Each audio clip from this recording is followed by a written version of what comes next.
बाबा जी और हुजूर जी की प्यारी साध संगत जी, राधा स्वामी जी। संगत जी डेरे से ऐसी खुशखबरी हुजूर जी ने संगत को दी है जिसे सुनकर आप भी झूम उठोगे। हमारी संगत से विनती है कि वीडियो को अंत तक सुने जी, और प्यार से वीडियो को लाइक करके कमेंट बॉक्स में राधा स्वामी जी जरूर लिखे।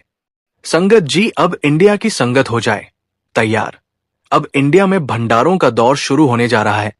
लगभग 50 दिन से इंडिया में भंडारे बिल्कुल बंद हो चुके थे, क्योंकि इन दिनों बाबा जी और हुजूर जी विदेशों में अलग अलग देशों की संगत को निहाल करने के लिए हर साल जाते हैं।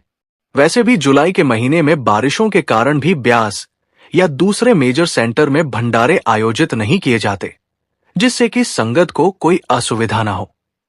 अब अगस्त और सितंबर में कुल 6 भंडारे होने जा रहे हैं। हुजूर जी आज सुबह ब्यास पहुंच चुके हैं जी, और उम्मीद है जल्द ही बाबा जी भी व्यास पहुंच जाएंगे जी। अगस्त में बेंगलुरु और रुद्रपुर में भंडारा होगा, और सितंबर एक भंडारा सिरसावा यानी सहारनपुर में, और उसके बाद आगे के 3 हफ्ते व्यास में लगातार भंडारे होंगे। लेकिन आज की खबर सिर्फ हुजूर जी के वापस आने तक सीमित नहीं है। इटली में हुए सवाल जवाब के दौरान ऐसी कई बातें सामने आई जिनमें एक मुस्लिम भाई का सवाल भी शामिल था जी, और हुजूर जी ने उसे ऐसा जवाब दिया कि वो भाई भी भावुक हो गए जी। संगत जी, इसी कार्यक्रम में एक बीवी ने मजाक मजाक में अपनी 3 शादियों का जिक्र कर दिया, और फिर हुजूर जी से एक और शादी करवाने की बात कह दी। तो इस पर जो माहौल बना उसे सुनकर आप भी मुस्कुरा उठेंगे जी। संगत जी, सवाल जवाब शुरू करने से पहले आज व्यास डेरे का माहौल आपको बता देते हैं जी। आज सुबह लगभग 45 बजे हुजूर जी लंबे विदेश दौरे के बाद डेरा ब्यास पहुंच गए हैं। आपको याद होगा कि 21 जून को हुजूर जी ने सत्संग किया था, और उसके अगले ही दिन यानी इस 22 जून को विदेश यात्रा के लिए रवाना हो गए थे। उसके बाद जून से लेकर आज 10 अगस्त तक लगभग 50 दिन का समय बीत गया। इस पूरे दौरान हुजूर जी ने विदेशों में अलग अलग स्थानों पर संगत को दर्शन दिए और कार्यक्रम किए। आज सुबह हुजूर जी ने डेरे पहुंचकर संगत को पैदल दर्शन दिए जी। हुजूर जी के आने की खबर संगत को नहीं थी, इसीलिए डेरे में बहुत ज्यादा संगत नहीं थी। आज सुबह सबसे पहले हुजूर जी इटली से मुंबई पहुंचे और वहां से डेरा व्यास आए। मुंबई आने का एक कारण यह भी बताया गया कि हुजूर जी के बच्चे वहां पढ़ते हैं, जबकि माता पिता डेरा ब्यास में रहते हैं जी। इसीलिए इस यात्रा में हुजूर जी का परिवार भी साथ है। और जैसे ही हुजूर जी के पहुंचने की आज सुबह खबर फैली, संगत के चेहरों पर खुशी दिखाई देने लगी जी। जिस तरह लंबे समय से बारिश का इंतजार कर रहे किसी सूखे बाग में अचानक बादल आ जाए, कुछ वैसा ही माहौल डेरा व्यास में देखने को मिला जी। संगत जी, हुजूर जी के डेरा पहुंचने के बाद आज सत्संग का कार्यक्रम पहले ही समाप्त हो चुका था, लेकिन इसके बावजूद हुजूर जी पंडाल में आए और करीब 5 मिनट तक संगत को दर्शन दिए। फिर वहां से हुजूर जी कोठी की तरफ चले गए।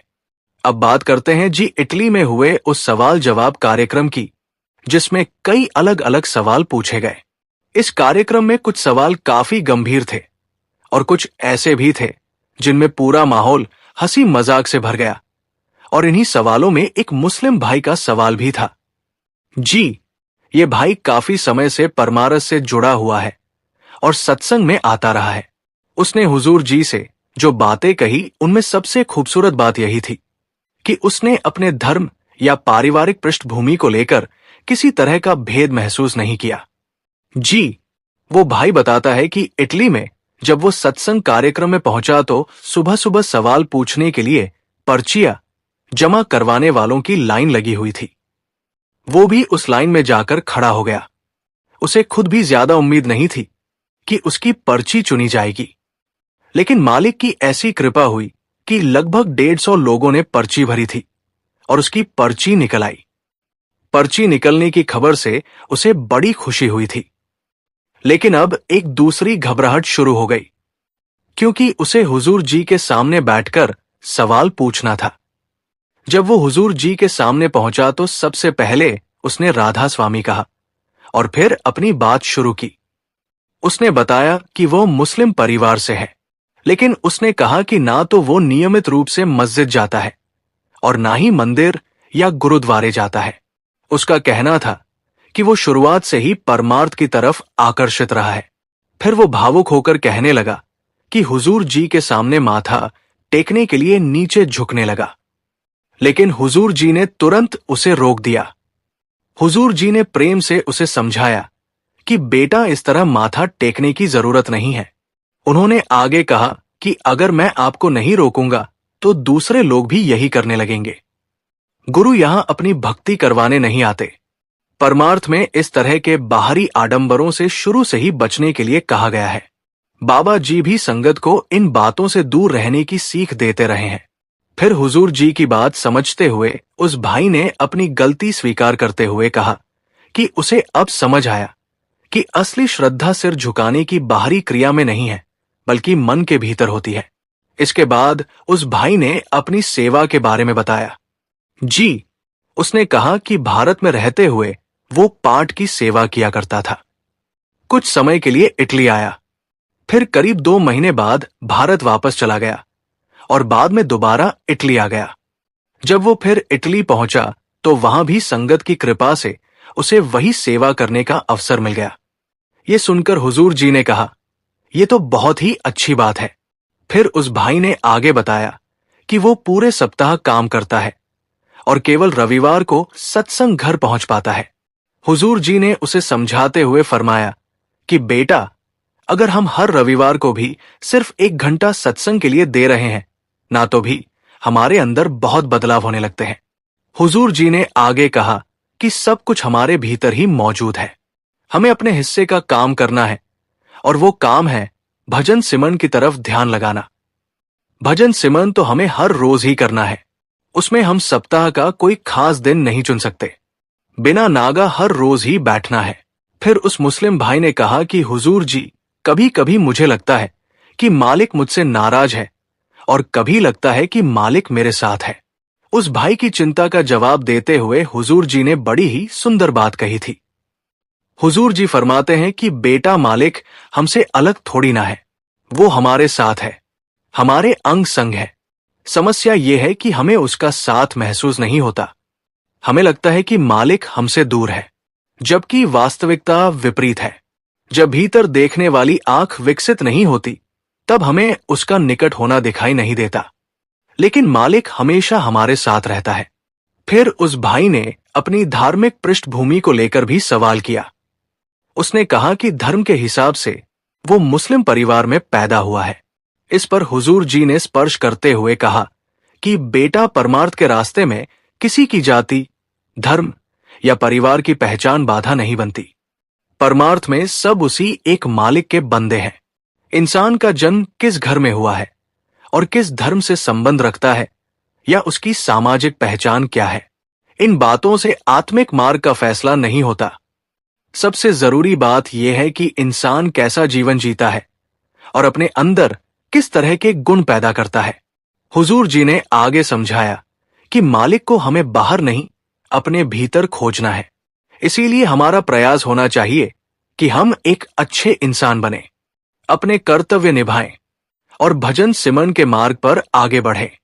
हमारा जन्म किसी भी धर्म या परिवार में हुआ हो, इससे मालिक की प्राप्ति का रास्ता नहीं बदलता। हमें अपना काम ईमानदारी से करते रहना है और बाकी मालिक की दया पर छोड़ देना है।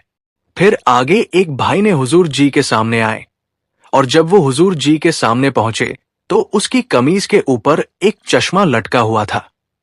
हुजूर जी की नजर उस चश्मे पर गई और उन्होंने तुरंत माहौल को हल्का करते हुए मजाक अंदाज में कहा कि यार, ऐनक तो बड़ी स्टाइलिश से टांगी हुई है, शाहिद कपूर जैसा लग रहा है। इतना सुनते ही जी पूरी संगत हंस पड़ी। जिस भाई के मन में अभी तक अपनी बारी को लेकर घबराहट थी, वो भी मुस्कुराने लगा। हुजूर जी ने फिर उसकी तरफ देखकर कहा कि आज तो तुम काफी अच्छे लग रहे हो।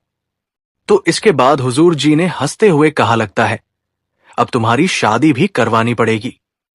तो भाई ने भी तुरंत मजाक अंदाज में जवाब देते हुए कहा कि हुजूर जी, शादी भी आप ही करवा देना।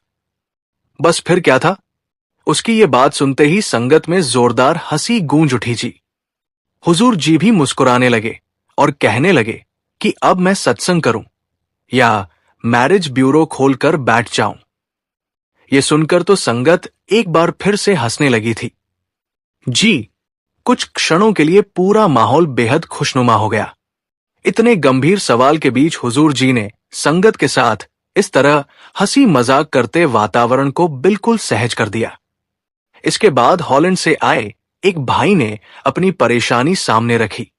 उसने कहा, हुजूर जी, हमें यहां रहते हुए कई तरह की परेशानियों का सामना करना पड़ रहा है। खासकर सेवा के दौरान कुछ ऐसी परिस्थितियां बनती हैं जिन्हें संभालना मुश्किल हो जाता है। ऐसे समय में हमें क्या करना चाहिए? उस भाई ने बताया कि वो मूल रूप से गुरदासपुर का रहने वाला है। उसने अपनी परेशानी समझाते हुए कहा कि जब सेवा के समय कुछ उम्र दराज या पुराने सेवक किसी बात पर अपनी राय बना लेते हैं तो कई बार वो किसी दूसरे की बात मानने के लिए तैयार नहीं होते।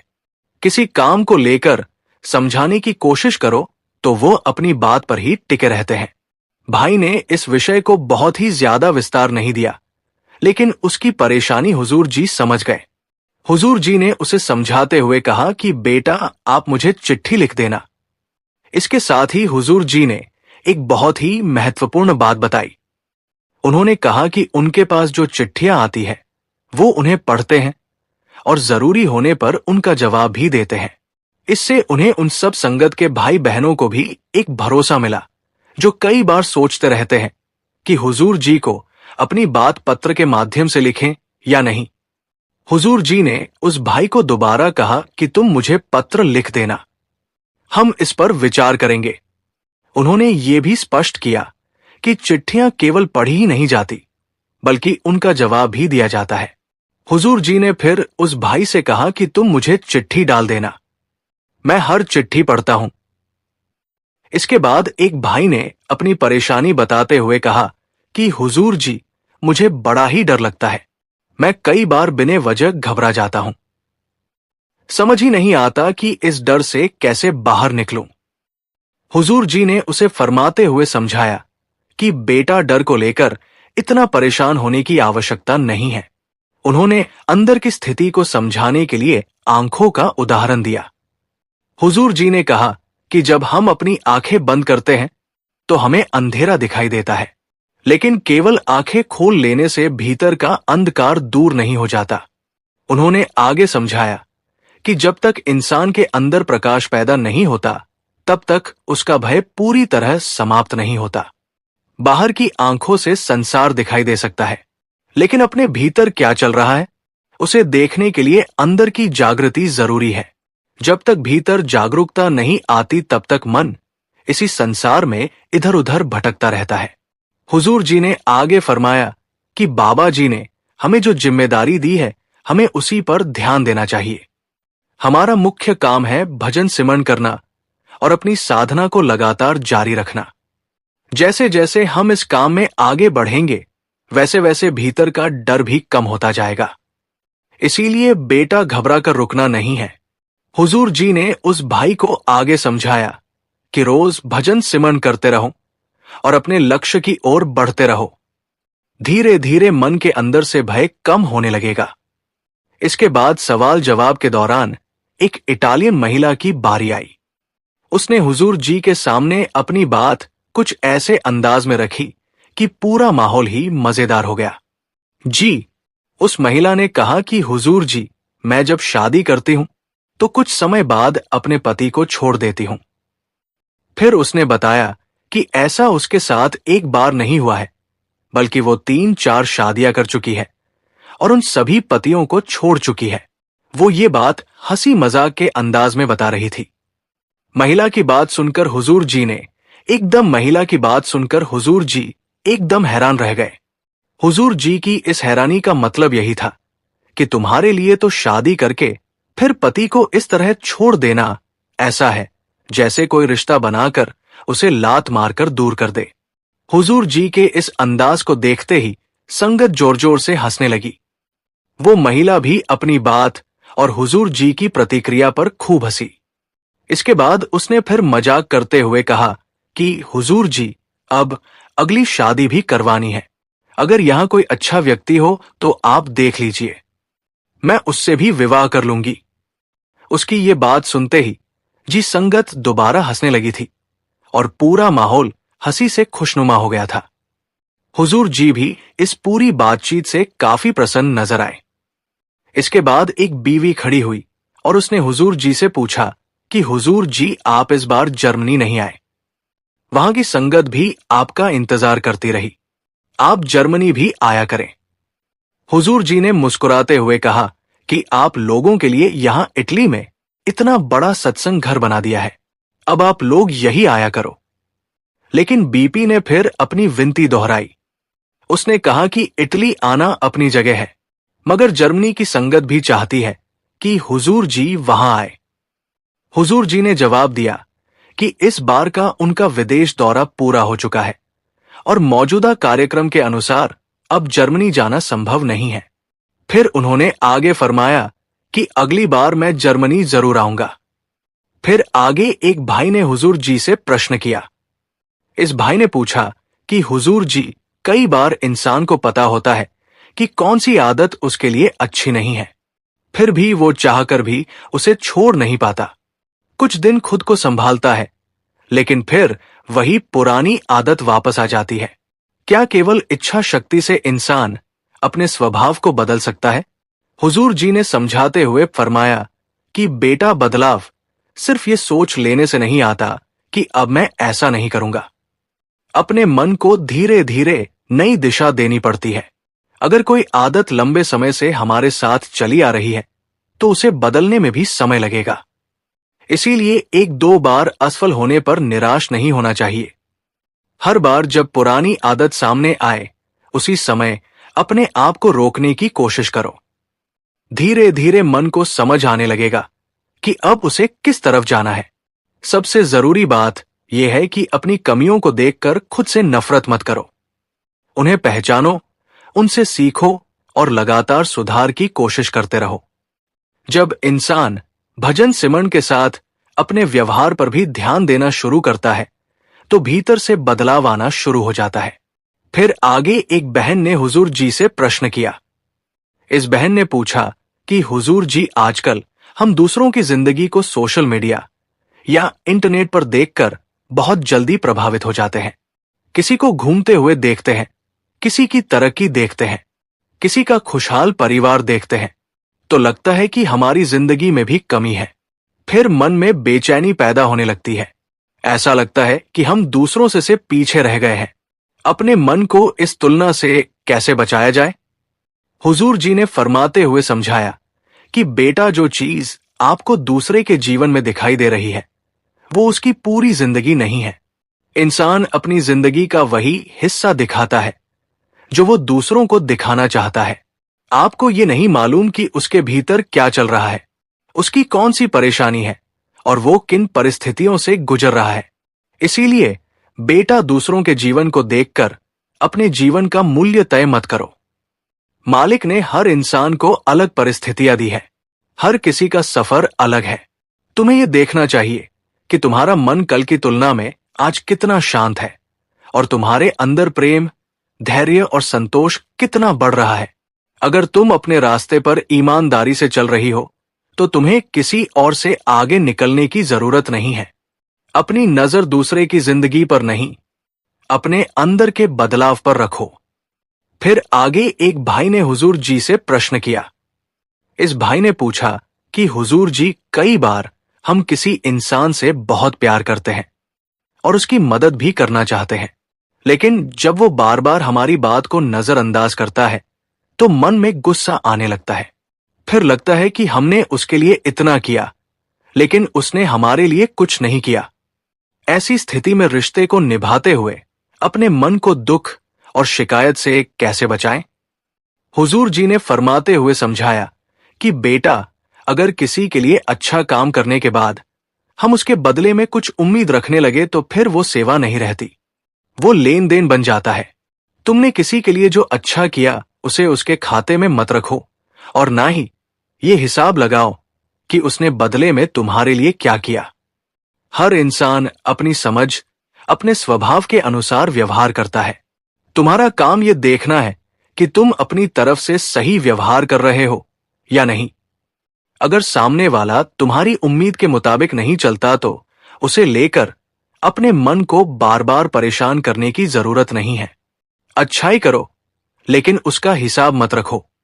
जब इंसान अपने किए हुए अच्छे काम को भूलना सीख जाता है, तब उसके मन में शिकायत भी कम होने लगती है और रिश्तों में भी शांति बनी रहती है। फिर आगे एक बहन ने हुजूर जी से प्रश्न किया। इस बहन ने कहा कि हुजूर जी, कभी कभी ऐसा लगता है कि हम भजन सिमरन तो कर रहे हैं, लेकिन हमारे अंदर कोई खास बदलाव नहीं आ रहा। वही गुस्सा, वही चिंता, वही छोटी छोटी बातों की परेशानियां बनी रहती है। फिर मन में सवाल आता है कि अगर हमारी साधना सही दिशा में जा रही होती तो हमारे स्वभाव में बदलाव क्यों नहीं दिखाई देता। हुजूर जी ने फरमाते हुए समझाया कि बेटा, पेड़ का बीज बोने के अगले दिन कोई ये देखने नहीं लगता कि पेड़ कितना बड़ा हो गया। पहले बीज जमीन के अंदर अपनी जड़ मजबूत करता है। बाहर से कुछ नहीं दिखाई देता, लेकिन अंदर ही अंदर काम चलता रहता है। भजन सिमरन का असर भी कई बार इसी तरह धीरे धीरे होता है। जरूरी नहीं कि हर बदलाव तुरंत तुम्हें दिखाई दे, लेकिन अगर तुम नियमित रूप से अभ्यास करती हो और अपने व्यवहार को भी सुधारने की कोशिश करती हो तो धीरे धीरे मन की दिशा बदलने लगती है। आज इस बात पर बहुत गुस्सा आता है। हो सकता है कुछ समय बाद उसी बात को तुम शांति से संभालने लगो। इसीलिए केवल ये देखकर निराश मत हो कि मुझे अभी कोई बड़ा अनुभव क्यों नहीं हुआ। अपना काम करते रहो, परिणाम की चिंता मत करो। मालिक की ओर बढ़ाया गया एक छोटा कदम भी व्यर्थ नहीं जाता। फिर इसके बाद आगे सी बहन ने एक और प्रश्न किया। इस बहन ने पूछा, तो क्या यह समझना चाहिए कि अंततः सब कुछ ठीक हो जाएगा और समय आने पर सब स्पष्ट हो जाएगा? बाबा जी ने उत्तर देते हुए फरमाया, बिल्कुल समझना चाहिए, लेकिन साधना में जल्दबाजी नहीं करनी चाहिए। यदि कोई केवल इस इच्छा से बैठता है कि आज ही भीतर कुछ दिखाई दे तो मन अपेक्षाएं बांध लेता है। जब वैसा अनुभव नहीं होता तब वही मन निराश होने लगता है। इसीलिए बेटा, भजन सिमरन का उद्देश्य अनुभव का पीछा करना नहीं बल्कि प्रेम से अभ्यास करते रहना है। फिर आगे बाबा जी ने बहुत ही सुंदर शब्दों में समझाया। जी, बाबा जी फरमाते हैं कि शांत मन से बैठो, अपनी जिम्मेदारी निभाते रहो। जो प्राप्त होना है वो उचित समय पर अपने आप मिलेगा। केवल अधीर होने या चिंता करने से कुछ प्राप्त नहीं होता। सच्ची प्राप्ति प्रेम, तड़प और मालिक की कृपा से होती है। जब समय आएगा तब जो मिलना है वो अपने आप मिल जाएगा। सब कुछ मालिक की मौज से होता है। फिर इसके बाद एक भाई ने हुजूर जी से प्रश्न किया। इस भाई ने पूछा कि हुजूर जी, यदि कोई व्यक्ति परमार्थ के मार्ग से भटक जाए और गलत दिशा में चला जाए तो उसे दोबारा सही मार्ग पर आने के लिए क्या करना चाहिए?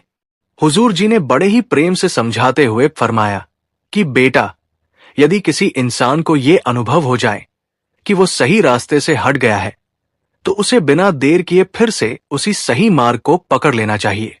सबसे बड़ी समझदारी यही है कि गलती का एहसास होते ही उसे सुधारने का प्रयास किया जाए। फिर उन्होंने आगे फरमाया कि जीवन में कभी गिर जाना या भटक जाना असंभव बात नहीं है, लेकिन वही पड़े रहना उचित नहीं। इंसान की पहचान इस बात से होती है कि वो अपनी भूल को पहचान कर कितनी जल्दी स्वयं को संभाल लेता है। उन्होंने आगे ये भी कहा कि अपनी गलती को बार बार दोहराना बुद्धिमानी नहीं है। यदि एक भूल से सीख मिल जाए और वही सीख आगे का मार्ग सुधार दे तो वही गलती हमारे लिए अनुभव बन जाती है। इसीलिए पछतावे में समय न गवाओ, बल्कि उससे सीख लेकर आगे बढ़ो। फिर इसके बाद एक भाई ने हुजूर जी से प्रश्न किया। इस भाई ने पूछा कि हुजूर जी, यदि जीवन में हमसे कोई बड़ी गलती हो जाए तो उस समय हमारा रवैया कैसा होना चाहिए? हुजूर जी ने उत्तर देते हुए फरमाया, सबसे पहली बात यही कही कि अपनी गलती को स्वीकार करना सीखो। बहुत से लोग गलती तो कर देते हैं, लेकिन उसे मानने के लिए तैयार नहीं होते। जब तक इंसान अपनी भूल स्वीकार नहीं करेगा, तब तक वो उससे सीख भी नहीं पाएगा। फिर आगे उन्होंने समझाते हुए फरमाया कि यदि हमारी किसी बात या व्यवहार से किसी का दिल दुखा हो, तो बिना झिझक उसके पास जाकर क्षमा मांग लेनी चाहिए। माफी मांगने से कोई छोटा नहीं हो जाता, बल्कि ये इस बात का प्रमाण है कि इंसान के भीतर विनम्रता और अपनी गलती का एहसास है। बेटा, कई बार हमारा अहंकार हमें माफी मांगने से रोक देता है। मन बहाने ढूंढता है कि गलती मेरी नहीं थी। लेकिन जहां अहंकार कम होता है, वही रिश्ते भी मजबूत होते हैं और मन भी हल्का रहता है। फिर इसके बाद एक बहन ने भावुक होकर हुजूर जी से प्रश्न किया। इस बहन ने कहा कि हुजूर जी, मेरे परिवार के सभी सदस्य नियमित रूप से सत्संग में जाते हैं। मां भी मुझे बार बार साथ चलने के लिए कहती है, लेकिन ना जाने क्यों मेरा मन सत्संग जाने को नहीं करता। मुझे समझ ही नहीं आती कि मैं क्या करूं। हुजूर जी ने बहुत ही प्रेम से उत्तर देते हुए फरमाया कि बेटा, ये कोई असामान्य बात नहीं है। मन का स्वभाव ही चंचल है। वो अक्सर हमें सही कार्य से भी दूर ले जाने की कोशिश करता है। फिर आगे हुजूर जी ने फरमाते हुए समझाया, परमार्थ के मार्ग में सत्संग का बहुत बड़ा महत्व है। जब हम सत्संग में बैठते हैं, तो हमारा भटका हुआ मन धीरे धीरे सही दिशा पकड़ने लगता है। सत्संग केवल प्रवचन सुनने का नाम नहीं, बल्कि ये मन को स्थिर करने और जीवन को सही दृष्टि देने का माध्यम है। हुजूर जी ने आगे बहुत ही सुंदर उदाहरण देते हुए फरमाया हुजूर जी ने फरमाया कि मैं अक्सर एक बात सोचता हूं कि एक सप्ताह में हमारे पास कुल 168 घंटे होते हैं। यदि उनमें से हम 1 या 2 घंटे भी अपने आत्मिक कल्याण के लिए नहीं निकाल सकते, तो इसमें बड़ी लापरवाही और क्या हो सकती। यदि हम अपने लिए ही समय नहीं निकालेंगे, तो फिर आध्यात्मिक प्रगति कैसे होगी। इसीलिए नियमित रूप से सत्संग में आओ। यहां से मिलने वाली प्रेरणा जीवन को सही दिशा देती है, मन को शांति मिलती है और धीरे धीरे इंसान समझने लगता है कि संसार में रहते हुए भी सही ढंग से जीवन कैसे जिया जाए। इसके बाद एक भाई ने हाथ जोड़कर हुजूर जी से प्रश्न किया। इस भाई ने कहा कि हुजूर जी, कई बार जीवन में ऐसी परिस्थितियां आ जाती है कि समझ नहीं आता कौन सा निर्णय सही है। मन पूरी तरह उलझ जाता है। ऐसे समय में हमें क्या करना चाहिए? हुजूर जी ने बड़े ही शांत स्वर में उत्तर दिया। हुजूर जी फरमाते हैं कि बेटा, संसार में ऐसी कोई भी समस्या नहीं होती जिसका कोई समाधान ना हो। जब भी जीवन में उलझन आए, तो अकेले निर्णय लेने की बजाय किसी अनुभवी और समझदार व्यक्ति से सलाह अवश्य लेनी चाहिए। कई बार एक सही मार्गदर्शन हमें बड़ी कठिनाई से बचा सकता है। फिर आगे हुजूर जी ने फरमाया कि जीवन का अनुभव धीरे धीरे मिलता है। कठिन परिस्थितियां इसलिए नहीं आती कि हमें तोड़ दे, बल्कि इसीलिए आती है कि हमें और अधिक मजबूत और समझदार बना सके। हर कठिनाई अपने साथ कोई ना कोई सीख लेकर आती है। यदि हम उससे सीख ले, तो वही परेशानी आगे चलकर हमारी ताकत बन जाती। फिर आगे उन्होंने फरमाया कि बेटा, इस संसार में ऐसा कोई भी व्यक्ति नहीं है जिसने कभी असफलता का सामना ना किया हो। हर इंसान अपने जीवन में किसी ना किसी मोड़ पर हार का अनुभव करता है, लेकिन वही असफलता उसे आगे बढ़ने की प्रेरणा भी देती है। इसीलिए असफल होने से मत डरो, बल्कि उससे सीखकर आगे बढ़ो। इसी बीच एक बहन भावुक होकर खड़ी हुई और उसने हुजूर जी से कहा कि हुजूर जी, मुझे कम उम्र में ही नामदान मिल गया था, लेकिन मैंने अपना अधिकांश जीवन दुनियादारी में ही निकाल दिया। अब पीछे मुड़कर देखती हूं तो बहुत पछतावा होता है कि मैंने अपना समय व्यर्थ गवा दिया। ये कहते कहते उसकी आंखें भर आई। हुजूर जी ने बड़े ही स्नेह से उसे समझाया कि बेटा, जो समय बीत चुका है उसे बदलना हमारे हाथ में नहीं है। यदि हम बार बार उसी के बारे में सोचते रहेंगे, तो केवल दुख और तनाव ही मिलेगा। इसीलिए बेटे, बीते हुए समय को छोड़कर आज से शुरुआत करो। फिर आगे हुजूर जी ने फरमाते हुए समझाया कि मालिक के दरबार में देर हो सकती है, लेकिन किसी के साथ अन्याय नहीं होता। जब भी मन जाग जाए वही सही समय है।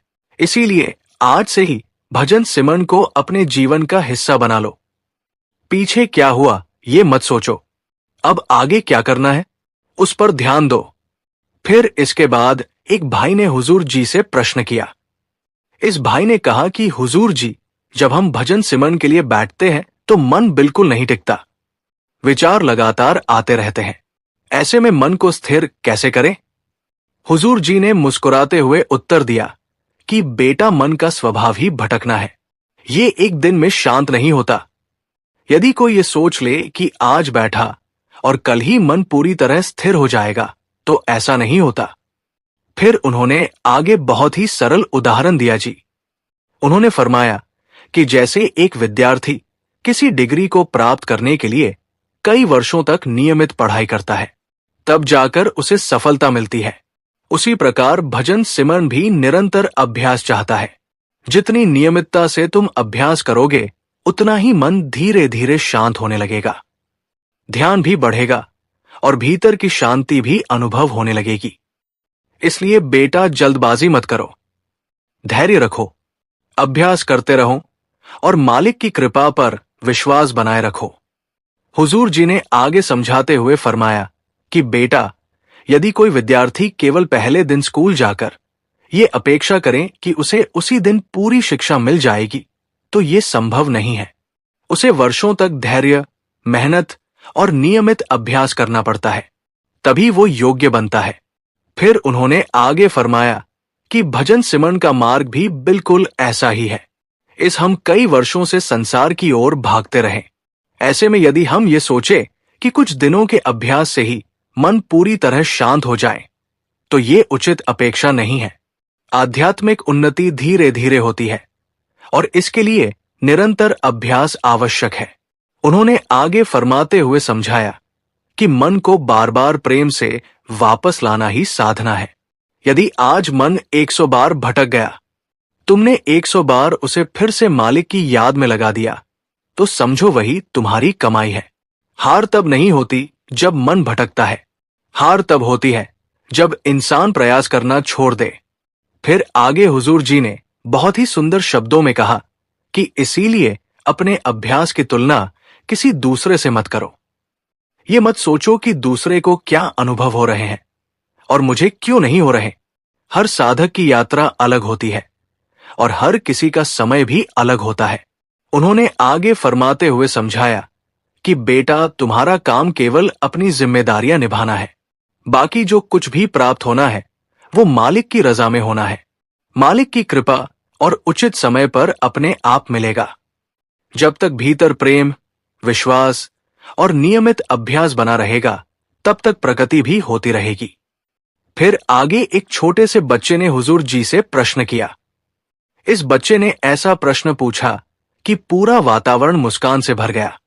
जी, उस बच्चे ने कहा कि हुजूर जी, स्कूल जाने का असली उद्देश्य क्या है? ये प्रश्न सुनकर पूरी संगत हंसने लगी। फिर हुजूर जी भी मुस्कुराए और हंसते हुए कहने लगे कि बेटा, तुमने तो मुझे ही सोचने पर मजबूर कर दिया कि इसका उत्तर कहां से शुरू करूं। उनकी ये बात सुनकर पूरा पंडाल फिर से हंसी से गूंज उठा। फिर उन्होंने बहुत ही सरल शब्दों में फरमाया जी कि बेटा, स्कूल केवल किताबें पढ़ने या परीक्षाएं पास करने की जगह नहीं है। शिक्षा का वास्तविक उद्देश्य एक अच्छा इंसान बनना है। वहां हम केवल ज्ञान ही नहीं लेते, बल्कि ये भी सीखते हैं कि सही और गलत में अंतर कैसे किया जाए, दूसरों के साथ कैसे व्यवहार रखा जाए और समाज में जिम्मेदार नागरिक बनकर कैसे जीवन जिया जाए। अंत में हुजूर जी ने सारी संगत को यही प्रेरणा दी। भजन सिमरन को केवल एक नियम समझकर मत करो, इसे अपने जीवन का सबसे अनमोल समय बनाओ। प्रेम से बैठो, बिना किसी जल्दबाजी के बैठो और बिना किसी अपेक्षा के बैठो। जब मालिक की मौज होगी, तब भीतर मिलने वाली हर चीज अपने समय पर मिल जाएगी। इस मार्ग में सबसे आवश्यक है विश्वास, धैर्य और निरंतर अभ्यास। जो साधक इन 3 बातों को जीवन में उतार लेता है, वो धीरे धीरे अपने लक्ष्य के निकट पहुंचता चला जाता है। संगत जी, ये थे इटली में हुए हुजूर जी और संगत के बीच नए सवाल जवाब जी। संगत जी, मेरी आपसे हाथ जोड़कर विनती है कि कमेंट में एक प्यार भरा राधा स्वामी जरूर लिखिए और संगत के अपने इस चैनल को सब्सक्राइब कर इस चैनल का एक हिस्सा जरूर बनिए। राधा स्वामी जी।